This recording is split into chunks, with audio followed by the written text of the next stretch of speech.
Hello friends, कैसे हो आप सब। Welcome to my channel node inverter AC repair. Friends, आज हम बात करने वाले हैं ये जो हमारा इन्वर्टर एसी का पीसीबी होता है, इसमें एक हमारा सर्किट होता है पीएफसी प्रोटेक्शन का। एक कार्य होता है पीएफसी प्रोटेक्शन का कि अगर जो हमारी टोटल लोड शंट लगी हुई है, जो टोटल लोड को कैलकुलेट करती है, इस शंट का काम इतना ही है कि ये पूरे लोड को इस शंट का काम इतना ही है कि ये पूरे लोड को कैलकुलेट करेगी और इस आईसी को बताएगी। यहाँ पर आईसी लगी हुई है हमारी, ये भी हमने निकाल रखी है इसमें से। यहाँ पर आईसी लगी होती है, कंपरेटर आईसी होती है हमारी। ये इसका लोड कैलकुलेट कर कर ये बताएगी एमसीयू को कि कितने वोल्ट आ रहे हैं, कितने नहीं आ रहे, कितना एम्पियर ले रही है, कितना लोड ले रही है। इसके हिसाब से ये काम करेगा हमारा सर्किट। तो मैं आपको इसका आज थ्योरी बताऊंगा पूरा। अब हमने पहले फंडामेंटल इसको एक बार मैंने आपको बताया था कि कौन सा सर्किट किस तरीके से काम करता है। आज मैं इसकी पूरी थ्योरी सर्किट डायग्राम के साथ बताऊंगा। अच्छे से समझना दोस्तों, और अगर पसंद आए तो लाइक और शेयर भी करना। जैसे कि आप देख सकते हैं हमारे पास ये single comparator PFC protection circuit diagram, ये मैंने इसमें देखकर बनाया है, जो हमारा इस बोर्ड में बना हुआ है। इसी में से मैंने इसका उतार कर इसमें ये आपको सामने रखा है। इसमें आप देख सकते हैं यहाँ पर हमारा EMI फिल्ट्रेशन सर्किट है। इस सर्किट के बाद इस रिले से होता हुआ पीटीसी से होता हुआ हमारे ब्रिज रेक्टिफायर पर आता है करंट, जो हमारा neutral phase 230 volt bridge rectifier पर आएंगे। इसके बाद ये रिएक्टर कोयल से होते हुए, एक डायोड से होते हुए, यहाँ पर हमारा ये निगेटिव, ये शंट से होते हुए यहाँ पर 320 वोल्ट हमारे बनेंगे। चूंकि इसमें कंप्रेसर चलता है तो इसका लोड भी होता है। ये 320 वोल्ट को हमें स्टेबल रखने के लिए इसमें ये IGBT लगा हुआ है। ये IGBT क्या है, ये PFC हम इस सर्किट को बोलते हैं कि ये IGBT को ऑन करना है और ये जो रिएक्टर कोयल हमारी ये वर्किंग में आनी चाहिए, तभी हमारा PFC सर्किट हम इसको बोलते हैं, मिलाकर ये काम करना चाहिए। तो इसमें देख सकते हैं आपके, इसमें ये जो हमारा यहाँ पर एक टोटल लोड शंट लगा हुआ है, ये आप देख सकते हैं। यहाँ पर ये हमारा, मैं आपको नज़दीक से दिखा दूँ, ये हमारा टोटल लोड शंट लगा हुआ है। यहाँ से आप देख सकते हैं 2 ट्रैक आए गए हुए हैं हमारे, ये यहाँ से होते हुए ट्रैक और हमारे इस आईसी में पहुँच गए। इस आईसी में पहुँचने के बाद ये आपस में, इसको कंपरेटर इसलिए बोलते हैं कि कंपरेटर अब वोल्टेज को आपस में कैलकुलेट करेगा कि लोड कितना है, एम्पेयर कितना हमारा चल रहा है।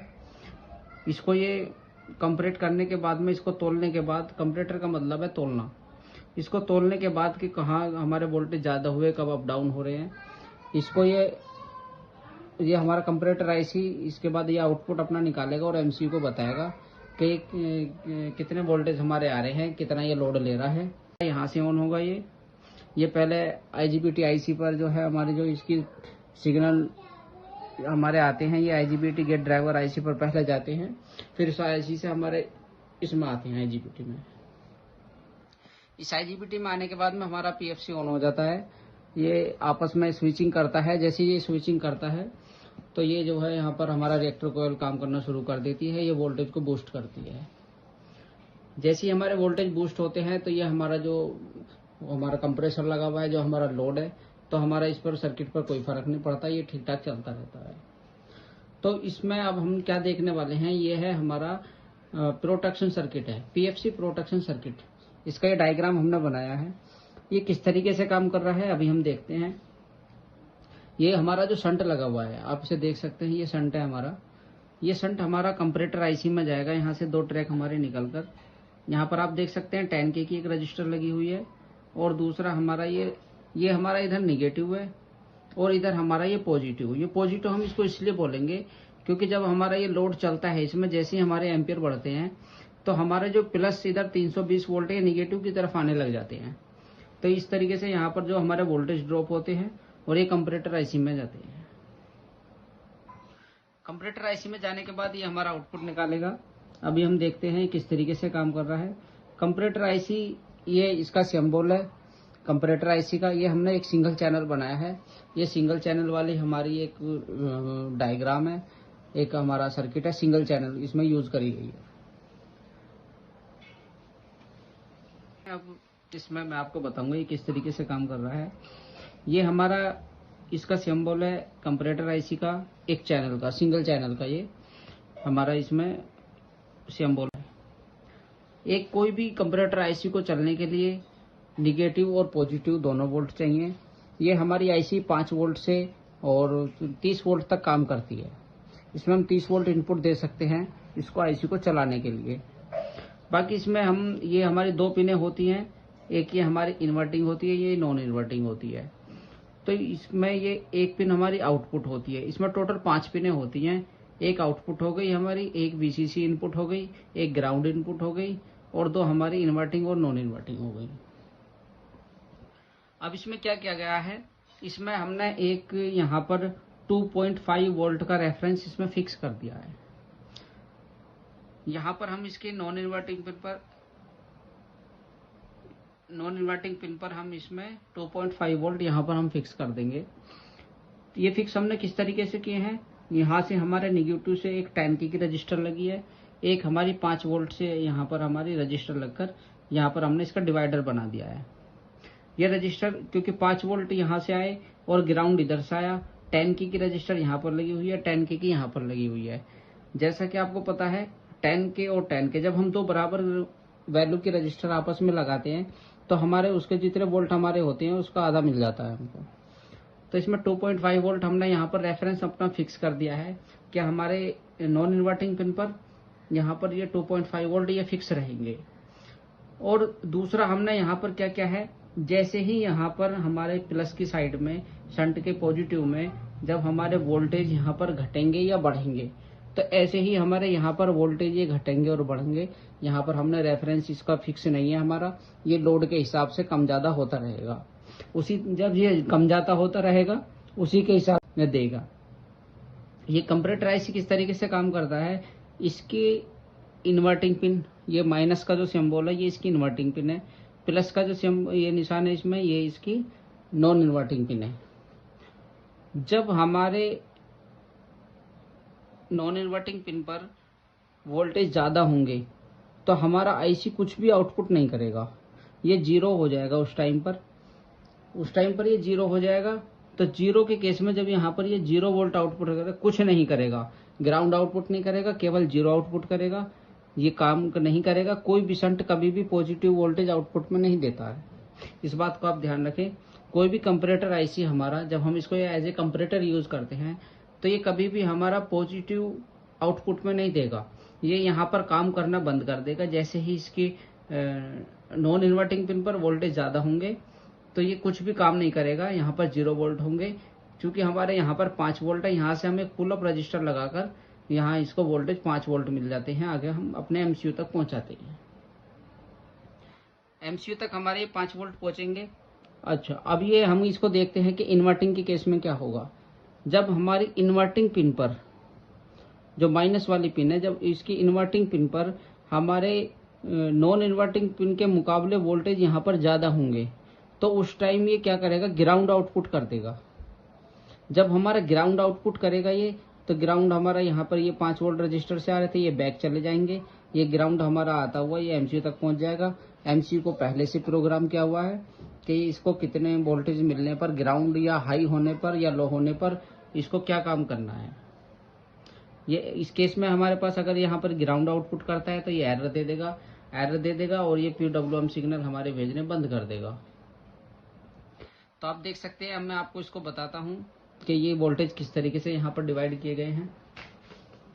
अब आप देखिए यहाँ पर ये, इसको मैं थोड़ा साइड कर देता हूँ।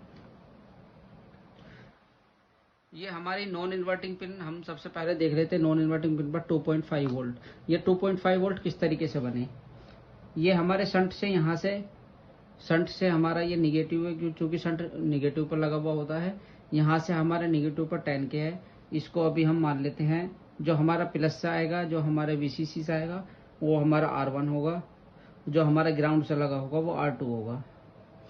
अब डिवाइडर का फार्मूला आपको पता है कि इसमें वो रेफरेंस हमें निकालने के लिए, रेफरेंस वोल्ट निकालने के लिए R2 बटे R1 प्लस R2 गुणा Vin। ये हमारा फार्मूला है। अभी हम देख लेते हैं R2 हमारा कितना है, 10 के है। अभी हम दोस्तों इसका हम देख लेते हैं R2 हमारा कितना है, 10 के है। अभी हम दोस्तों इसका जो हमारी नॉन इन्वर्टिंग पिन है इसका हम रेफरेंस यहाँ पर निकाल रहे हैं। तो R2 है हमारा 10 के, 10 डिवाइडेड बाई इसको हम कर लेते हैं R1 प्लस R2।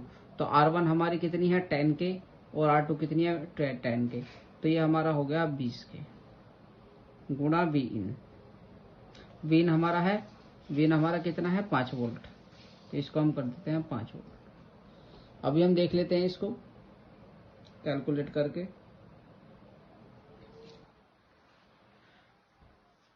ये हमारा आया 10 के डिवाइडेड बाई इसको हम करेंगे 20, 0.5 आ गया हमारा। अब इसको हम करेंगे गुणा Vin हमारा कितना है, 5 वोल्ट। ये 2.5 वोल्ट आप देख सकते हैं, 2.5 वोल्ट हमने यहाँ पर ये अपना लिख रखा है 2.5 वोल्ट। ये हमारे यहाँ पर रेफरेंस ये फिक्स है हमारा, इसमें क्योंकि ये निगेटिव की तरफ है इसमें ये फिक्स रहेगा, ये 2.5 वोल्ट के। अब इस जो ये कंपैरेट करेगा, जो ये इसमें तालमेल जो बिठाएगा, अब ये केवल इसकी इन्वर्टिंग पिन पर होगा। जैसे जैसे इस पर यहाँ पर लोड बढ़ेगा वोल्टेज ड्रॉप बढ़ेंगे, वैसे वैसे इसके यहाँ पर वोल्टेज बढ़ेंगे। जैसे ही वोल्टेज इसके बढ़ते चले जाएंगे इस 2.5 के मुकाबले, तो यहाँ पर ये हमारा ग्राउंड आउटपुट कर देगा। ग्राउंड आउटपुट करने पर हमारा एरर दे देगा। तो ये हमने देख लिया कि अब हमारा यहाँ पर आ गया ये 2.5 वोल्ट, ये हमारा फिक्स होगा। अब हम देख लेते हैं इसको, ये हमने यहाँ पर 2.27 वोल्ट लिख रखा है, ये किस तरीके से यहाँ पर 2.27 अभी काम कर रहा है। तो R2 हमारा है, इसमें R2 है हमारा 10, सेम फॉर्मूला लगेगा 10 divided by R1 plus R2। R1 हमारी यहाँ पर है 12 प्लस R2 कितनी है, 10 की, गुणा Vin हमारा 5 वोल्ट। अभी हम देख लेते हैं इसको, 10 डिवाइडेड बाई 12 प्लस 10, ये हो गया हमारा 22 हो गया। अब इसको हम गुणा करेंगे Vin से, मल्टीप्लाई बाई 5। तो ये आप देख सकते हैं यहाँ पर आ गया 2.27 वोल्ट। 2.27 वोल्ट हमारा यहाँ पर आ गया है। अभी ये हमारा नो लोड की कंडीशन में है। नो लोड मतलब ये 35 वोल्ट तक अगर हमारा यहाँ पर इसको जाते जाते 2.5 तक ही अगर जाता है, यानी 2.4 भी अगर हो गया, तो उस टाइम तक हमारा ये पीसीबी सही चलता रहेगा, सही काम करेगा। तो आप ये देख सकते हैं, अब चूंकि जैसे इस पर धीरे धीरे वोल्टेज बढ़ेगा तो यहाँ के वोल्टेज ड्रॉप भी बढ़ेंगे, और जब ये बढ़ते बढ़ते 2.5 वोल्ट से ऊपर पहुंच जाएंगे तो उस टाइम पर हमारा ये आईसी ग्राउंड आउटपुट करेगा। ग्राउंड आउटपुट करने पर क्या होगा, ये ग्राउंड आउटपुट जैसे ही एमसीयू को ग्राउंड आउटपुट जाएगा तो उस टाइम ये एमसीयू को पता लग जाएगा कि इसका पीएफसी में कुछ दिक्कत है, एम्पियर ज़्यादा बढ़ गए हैं। तो उस टाइम ये क्या करेगा, पूरे पीसीबी को बंद कर देगा एमसीयू।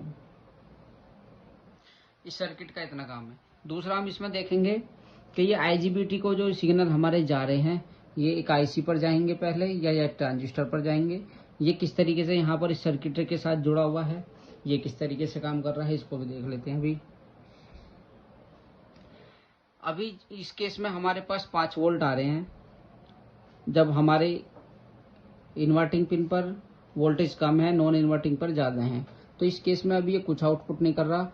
तो ये हमारे पुल अप रजिस्टर के थ्रू 5 वोल्ट यहाँ पर हमारे ये 5 वोल्ट आउट हो रहे हैं। तो इस केस में क्या होता है कि ये 5 वोल्ट हमारे यहाँ से जाकर ये एक रजिस्टर के थ्रू एमसीयू में सीधे चले जाएंगे। क्योंकि यहाँ पर रजिस्टर ये एक डायोड लगा हुआ है, और डायोड का आपको पता है कि ये फॉरवर्ड वाइज में काम करता है। यहाँ पर उल्टा लगा हुआ है, इसका जो हमारा एनोड है वो इधर आया हुआ है, ये इधर कैथोड आया हुआ है। चूँकि प्लस आएगा हमारा, प्लस 5 वोल्ट आएंगे तो इसको कैथोड अलाउ नहीं करेगा आगे जाने के लिए, ये केवल एनोड की साइड से अलाउ करता है। तब आप इसमें देख सकते हैं कि ये यहाँ पर हमारे 5 वोल्ट जैसे ही आएंगे, ये यहाँ पर कोई दिक्कत नहीं, यहाँ पर हमारे ये PWM सिग्नल चल रहे हैं, ये ऐसे बराबर चलते रहेंगे। और यहाँ पर इस एमसीयू को पता है कि 5 वोल्ट आ रहे हैं, ठीक है यहाँ पर सर्किट। अब ग्राउंड के केस में क्या होगा, जैसे ही हमारी ये इस रजिस्टर, इस जो हमारा ये डायोड लगा हुआ है, इसके थ्रू ये हमारा यहाँ पर आ जाएंगे, और चूंकि यहाँ से सिग्नल हमारे चल रहे होंगे, तो यहाँ पर क्या होगा, जैसे ही हमारे सिग्नल यहाँ पर इस ग्राउंड से ये टच होंगे आपस में, तो ये सिग्नल जो है हमारे वीक हो जाएंगे। ये सिग्नल यहाँ पर काम करना बिल्कुल बंद कर देंगे, सिग्नल हमारे वापस चले जाएंगे। इधर एमसीयू सारे वोल्ट हमारे जो भी इसकी पिनें काम कर रही होंगी उनको आउटपुट देना बंद कर देगा, और दूसरा हमारा यहाँ पर ये ग्राउंड, ये हमारे इन सिग्नलों को आगे नहीं जाने देगा, जिससे कि हमारा आईजीबीटी बंद हो जाएगा। तो ये सर्किट कुछ इस तरीके से काम कर रहा था। अब आपने देखा, इसका आप स्क्रीनशॉट ले सकते हैं। फ्रेंड्स, मैं आपको बता दूं, बहुत जल्द हमारा कोर्स लॉन्च होने वाला है अक्टूबर में। आप चाहे तो ऑनलाइन भी ले सकते हैं, ऑफलाइन भी ले सकते हैं। आपका जिस तरीके से दिल चाहे आप उस तरीके से हमारे यहाँ पर जुड़ के हमारे साथ काम कर सकते हैं। तो दोस्तों, वीडियो कैसी लगी बताना। मिलते हैं अगले वीडियो में, तब तक के लिए धन्यवाद।